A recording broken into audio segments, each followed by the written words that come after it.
7 ለመምህራን ለትምህርት ተቋማት አመራሮችና የመንግስት ሰራተኞች አገዛዙ ለማደናገሪያነት ያደርግ ያሰበው ምርጫ እንድታስፈጽሙለት በዋነኝነት እናንተን ለመጠቀም ውሳኔ ያሳለፈ መሆኑ ይታወቃል። መምህራንና የመንግስት ሰራተኞች ከህብረተሰቡ ጋር በቅርበት የምትገኙ እንደመሆኑ መጠን በአሁኑ ወቅት በአማራ ህዝብ ላይ እየተደረገ ያለውን ደም አፋሳሽ ጦርነት ከናንተ በላይ የሚያውቅ የለም። በመሆኑም ይህንን ያገዛዙን ድርጊት ባለመቀበል ለህዝባችሁ ያላችሁን ወገንተኝነት በተግባር እንድታሳዩ አደራ እንላለን። በመጨረሻም ይህንን ጥሪያችንን ተላልፎ ከጠላት ጋር በመሰለፍ ህዝባችንን ለተጨማሪ ጥቃት አሳልፎ የሚሰጥ ማንኛውም አካል ላይ እርምጃ የምንወስድ መሆኑን ለመላው ሰራዊታችን ትዕዛዝ የተላለፈ ስለመሆኑ እናሳውቃለን። ሰላም ጤና ይስጥልኝ ውድ የዊትነስ ሚዲያ አድማጭ ተመልካቾች፣ ዛሬም እንደ ሁሌው እንደተለመደው ለእናንተ ወሳኝና ወቅታዊ መረጃዎችን ይዘንላችሁ መተናል። እናንተም እስከ ፕሮግራማችን ፍጻሜ አብራችሁን እንድትቆዩ እየጋበዝን የዚህን የዩቲዩብ ቻናል ሼር፣ ላይክ፣ ሰብስክራይብ ማድረጋችሁን እንዳትረሱ ከወዲሁ እናሳስባለን። ሰሞነኛ ወሬዎች ከሆኑ መካከል አንዱ የፋኖ ኃይል ስፔሻሊ በጎጃም ዕዝ አፈብን ነው የሚባለው አፈብን የሆነው ፋኖ መግለጫ አውጥቷል። ይህ መግለጫው ደግሞ መንግስት ሊያደርገው ያለው ምርጫ እንዳያደርግ የሚያስጠነቅቅበትና ሌሎችም ደግሞ የመንግስት መስሪያ ቤቶች፣ መምህራን፣ የተለያዩ ተቋማት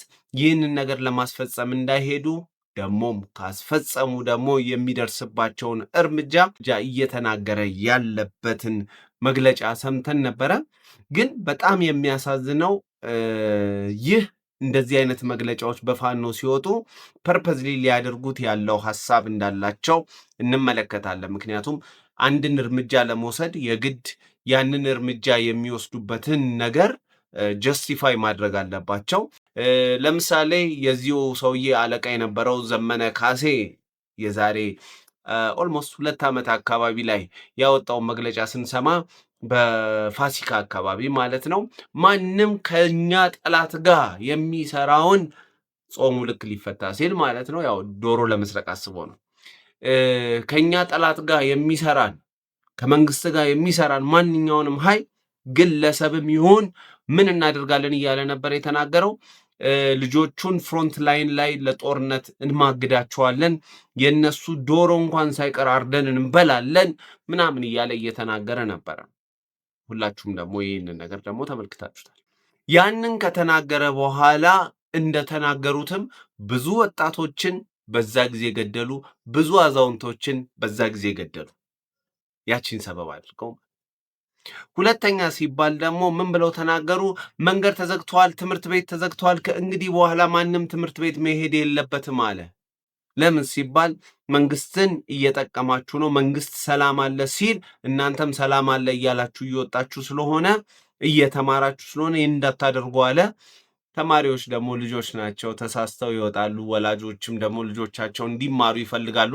ስለዚህ ሲባል ወላጆች ልጆቻቸውን ትምህርት ቤት ሲልኩ ልጆቻቸውንም ተማሪዎቹም ማለት ነው አስተማሪዎቹንም እንዲሁም ወላጆቻቸውንም ሲገድሉ ተመልክተን ነበር ማለት ነው።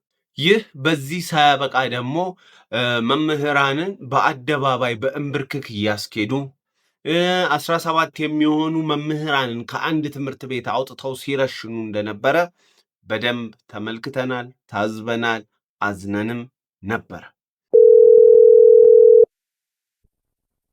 ሄሎ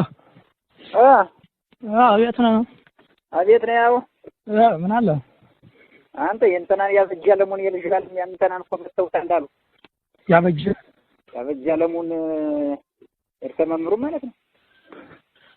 አበጅ አለሙ የሪሙ ያለች ይባል የሱ የልጅ ባለ እዚያ መናኸሪያው በር ላይ ሻይ ቤት መሸጥ ልጅ አታውቃል? የሷ ባል ያ ሙላት የሚባል ሙላት ይረዳ እና ሳምራባ አስፋልት ኧረ ተመቶ ሙቷል አሉ። አስፋልት ነው ሙቷል አሉ። አስፋልት ነው ሙቷል። ምንድን ነው ያሰራው? ድሮኔ ካቢኔ ነው የነበረው። አሁንም አንጃኔ ዛሬ ዋጋ ሳይከፈል ደህና ስራ ተሰርቷል። ዛሬው ፖሊስ ተቆንጆ ነው። ኧረ በስመ አብ ተው ዝም ብለህ ዛሬ ጥሩ ነው። በጣም ደስ የሚል ነገር ነው። መምህራን እኮ ነው ሁሉን የገደል ነው እንዳል ሁሉ ማለት ነው። በቃ የሞተ መምህራን አለ እንደዚህ ምን ክላስ ነው ሙሉስ ነው የገደልናቸው። ተማሪ ምናምን ወደ 20 ምናምን ተማሪ ገለኝ ይወጣል። ከየትኛው አዛ ሽምብራም እዚህኛውም ሃይስኩልም አንድ ተማሪ ገለናል። ኧረ አባቱ ተማራ ነው። ትክክል ደግሞ የሚያሳዝን ሆኖ ነው። ኧረ ቅድም የበላይ ዘልተውስ የእሱም እንዳልሞላ ድረስ ነው ታሰራ ገኝ ኧረ በስመ አብ በሉ እንኳን ደህና ወጣችሁ። ኧረ ዋጋ ደርሻ ብሎ አትውጣ አሁን እንቀሳቀስ ያለ እያሉ ስለሆነ አዎ ይንቀሳቀሳሉ። አሁንማ ቤታችን ነው ተቀምጠን ያው መጣው ወደሱ። ኧረ አሁንስ አልመጡም ገና ይመጣሉ በሚል ፍራቻ ነው እንጂ ዋቸው ቤት ቁጭ ነው። አዎ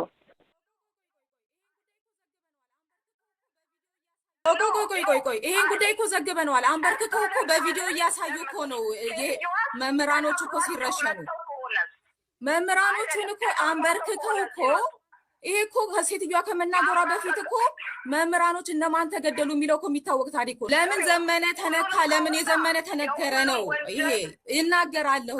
የዘመነንም ግን ሁሉንም አልተናገርኩም። ማሳያውን ነው የተናገርኩት። ምኑን ተናገርን? እንደው አስናቀች እንደውም ንገሪኝ ካልሽማን እኮ ነው ያስታወሽኝ። ምኑን ተናገርን? እንደውም ምኑን ተናገርን? ማሳያ ብለን የምናስበውን ነው እንጂ አነሳነው። ምኑን ተናገርን? ዋናው ነገርም እንዴት ገባን እንዴት እንውጣ ስለሆነ ትኩረቴ እዛ ላይ ስለማተኩር ነው እንጂ። ስለዚህ እንደዚህ ከተዘረዘረ እዚህ ጋር ፋኖ እኮ እዚህ ጋር እንዲያርጓል ከነዛ ውስጥ ማሳያ የሆኑት እንጂ ሁሉንም አልተናገርንም። ለምን እሱን አላልሽም? የፌርነስ ጉዳይ ቢሆን አሁንም እንግዲህ ተመሳሳይ አይነት መግለጫ ነው።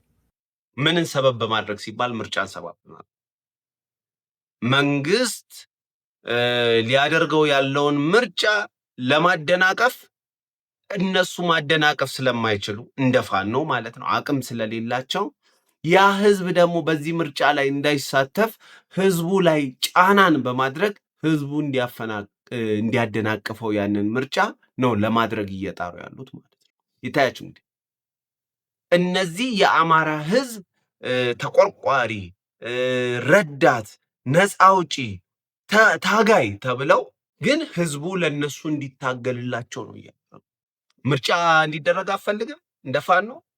አዎ ካለ በቃ ምርጫው እንዳይደረግ እርምጃ ወሰድ ነው። ፋኖ ነኝ የአማራ ህዝብ ዋስትና ጠበቃ ጋሻ ነኝ ብለህ ከወጣ መሳሪያን ይዘህ ምርጫው እንዳይደረግ ማድረግ ትችላለህ። ነገር ግን እኔ ለአማራው ህዝብ እየታገልኩ ነው እያልክ አማራው ላንተ እንዲታገልልህ ካደረግክ ግን አንተ ሳይሆን ለአማራው እየታገልክ ያለው ላንተ የግል ጥቅም ሲባል ህዝቡ እንዲታገልልህ እያደረግክ ነው ያለው። ስለዚህ ፋኖም እያደረገ ያለው ይሄ ነው። በራሱ ተዋግቶ በራሱ ገድሎ በራሱ ማርኮ ራሱን አንድ አደረጃጀት ውስጥ አስገብቶ ኃያል ሰራዊት ሆኖ መንግስትን ማሸነፍ ስላልቻለ መከላከያን መቅረት ስላልቻለ ህዝቡ እንዲቀጣለት ህዝቡ እንዲያሸንፍለት ህዝቡ ከዚህ ነገር ይሄ ሰላማዊ እንቅስቃሴ ከሚባል እንዲርቅ በማድረግ ላይ ተጠምደው ነው ያሉት ማለት። ታዲያ ይህንን ስንመለከት አንድ ጥያቄ እንጠይቃለን። ያም ጥያቄያችን ደግሞ ማን ነው ለማን እየታገለ ያለው የሚለውን ጥያቄ ነው የምንጠይቀው ማለት። ስለዚህ ይህንንና ይህንን የሚመስል አይነት መግለጫዎችን እያወጡ እነሱ ሊያደርጉት ያልቻለውን ነገር ህዝቡ እንዲያደርግላቸው እየለመኑ እየተማጸኑ ነው ያሉት ማለት። ስለዚህ የአማራን ህዝብ ታግሎለት ነፃ የሚያወጣው ኃይል ሳይሆን አሁን ጫካ ውስጥ በየምናምኑ በየስርቻ ውስጥ እየተረመሰመሰ ያለው አማራው እሱን ነፃ እንዲያወጣ የሚፈልግ ኃይል ነው ማለት ነው። አስቡት። እኔ ኃይል አለኝ፣ አማራን ነፃ ለማውጣት ጉልበት አለኝ፣ መሳሪያ አለኝ፣ የሰው አቅም አለኝ እያለ በፎቶ ሸልሎ ምርጫ ሊደረግ ነው ሲባል ሁላችሁም ምርጫው እዚህ አካባቢ ሲመጣ አንዳችሁም እንዳትመርጡ፣ አንዳችሁም ደግሞ ምርጫው እንዳይደረግ ደግሞ ከቤት እንዳትወጡ፣ ምንም ማንኛውንም አይነት እርምጃ እንዳትወስዱ፣ ይህን ብታደርጉ ከኛ ጋር ጸበኛ ናችሁ፣ እንደፋችኋለን፣ እንገላችኋለን እያሉ መግለጫ ያወጣሉ ማለት ነው። ስለዚህ እነዚህ ኃይላቸው፣ ስልጣናቸው፣ ጉልበታቸው በአማራው ህዝብ ላይ ነው እንጂ በመከላከያ ላይ አይደለም፣ በመንግስት ላይ አይደለም ማለት ነው። ይህንንና ይህንን የመሰሉ ደግሞ የሞት አዋጆችን በአማራ ህዝብ ላይ ደግሞ ከመፈጸማቸው በፊት አንድ አዋጅ ያወጣሉ። ቅድምም እንዳልኳችሁ ማለት ነው። እነዘመነም ሌሎቹም ሲናገሩት እንደነበሩት አሁንም ስክሪኑ ላይ ባያችሁት መግለጫ መሰረት ማለት ዳግም የአማራን መምህራንን የአማራን ምሁራንን ለመግደልና ለማስገደል የታቀደ ዜራ ነው ማለት። ምክንያቱም ሲባል ምርጫ ሲደረግ ለመቁጠር የተማርክ ልትሆን ይገባሃል። የምርጫው ምልክት ይሄ ነው ብሎ መገለጫዎችን አሳይቶ ሰዎች የወደዱትን እንዲመርጡ ለማድረግ የተማረ ሰው መሆን ይገባዋል። ይህ ደግሞ የተማረ ሰው ኃይል ደግሞ ያለው መምህራን ጋር ነው። ስለዚህ እነዚህ መምህራን ይህ ምርጫ ሰው የወደደውን እንዲመርጥ የሚያደርጉት እነሱ ናቸው ብሎ ስላሰበ እናንተ ሰዎች አሁንም ይሄ ነገር ላይ ኢንቮልቭ ብታደርጉ ረሽናቸዋለን። ደግሞ በመግለጫዎቻቸው ላይ ደግሞ በጣም የሚያስቀው ነገር ምንድነው ብለን ስንመለከት በመግለጫዎቻቸው ላይ ሁሌ የሚጠቀሙት ቃላት አለ። በአማራ ህዝብ ላይ እየደረሰው ያለ ግፍ፣ በአማራ ህዝብ ላይ እየደረሰው ያለው ጭፍጨፋ፣ በአማራ ህዝብ ላይ እየደረሰ ያለው ኢሰብአዊነት ተግባር ይሄ ለአንዴና ለመጨረሻ ጊዜ ልናስቆም ተነስተናል ይላል። በአማራው ህዝብ ላይ ማን ነው ኢሰብአዊ ተግባራትን ሲፈጽም ነው? ሰዎችን በዳዴ ሲያስኬድ የነበረው፣ ጭቃ ላይ ሲያንከባልል የነበረው፣ አዛውንቶችን፣ አሮጊቶችን፣ ህፃናቶችን ሳይቀር ይህንን ሲያደርግ የነበረው ማን ነው? ፋኖ ነው። ይህን ደግሞ በደንብ አይተነዋል በየሚዲያው ነው። ጆሴፍ ኮኒ የሆነ ነው።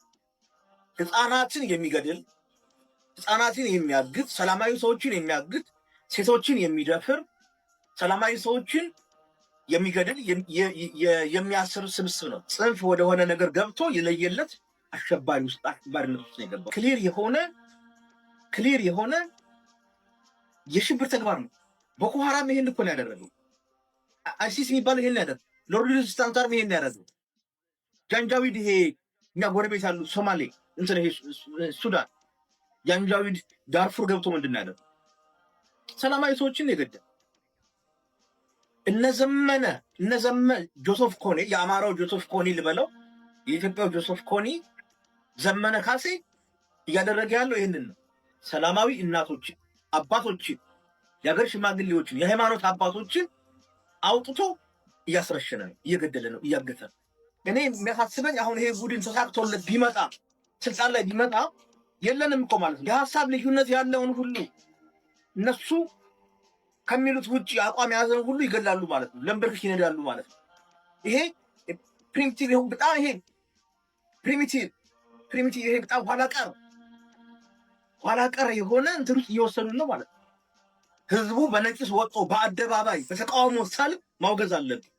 የጎጃም ህዝብ ነገ ከነገ ወዲያ ይህንን ድርጊት በአደባባይ ማውገዝ አለበት። የጎንደሩ፣ የወሎ፣ የሸዋ የአማራ ህዝብ እኛን አይወክለንም፣ ከአማራ እሴት ውጭ ከኢትዮጵያዊነት እሴት ውጭ የሆነ ተግባር ነው ብሎ ማን ነው የሰውን እጅ በመጥረቢያ እየቆረጠ እየሸለለ እየሳቀ የነበረው? ፋኖ ነው። ማን ነው አዛውንቶችን በየቤታቸው በየቀያቸው በየእርሻቸው ላይ በደጃቸው ላይ ራሳቸው ላይ መሳሪያ ደቅኖ አናዞ በጥይት ግንባራቸውን ሲበትን የነበረው ማን ነው ብለን ስንጠይቅ ፋኖ ነው።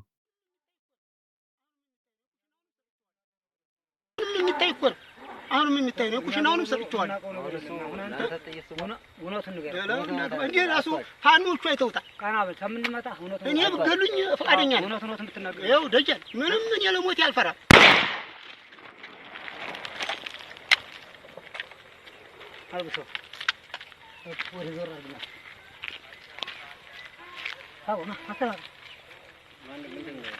ሴት ልጅ ሲደፍር የነበረው ማን ነው ሲባል ፋኖ ነው። ጡት ሲቆርጥ የነበረው ማን ነው ብለን ስንጠይቅ ፋኖ ነው። ታዲያ ይሄ ፋኖ የራሱን ህዝብ እኔ እታገልልሃለሁ የሚለውን ህዝብ ጡት ቆርጦ እጅ ቆርጦ መምህራኑን ረሽኖ ተማሪዎች ህፃናትን ረሽኖ እኔ ነፃ አውጣችኋለሁ የሚለው ከምንድን ነው? እርግጠኛ ነኝ አዎ ፋኖ ነፃ አውጪ ነው። ታዲያ ፋኖ ህዝቡን ከምንድን ነው ነፃ ሊያወጣ የሚችለው ብለን ብንጠይቅ የምናገኘው መልስ አንድና አንድ ነው። ህዝቡን ከእውቀት ነፃ ሊያወጣቸው ነው። ወደ ድድብና ወደ መሐይምነት ህይወት ውስጥ ሊከታቸው ነው እንጂ እየሰራ ያለው ከምንም ሌላ ነገር ነፃ ሊያወጣቸው የሚችል ነገር የለም። አሁንም የአሁኑ መግለጫ ላይ የምንመለከተው ስፔሻሊ ደግሞ መምህራን ብሎ ነው ሲናገር የሰማው። መምህራንን ታርጌት አድርጎ የሚሰራ የአሸባሪ ቡድን አሜሪካ ሰርድ ዲግሪ ቴሮሪስት ብላ የሰየመችው ፋኖ በእኛ ሀገር ግን አሸባሪ የተባለ አይመስለኝም። ካልተባለ ግን ምን እየጠበቃችሁ ነው የሚለውን ጥያቄ ለፓርላማው እንዲቀርብልኝ እፈልጋለሁ። ይህን በሚሰማ ሰው ማለት ነው። ሰርድ ዲግሪ ቴሮሪስት ተብሎ በተሰየመ የሽብር ቡድን አሁንም ስራዬ ብሎ እየሰራ ያለው እታገልለታለሁ የሚለውን ህዝብ ማህይም ለማድረግ ወደኋላ ለመጎተት ወደ ድንጋይ ዘመን ለማምጣት የሱ የተማሩትን ምሁራን የሆኑትን እየረሸነ እየገደለ ይገኛል ማለት ነው።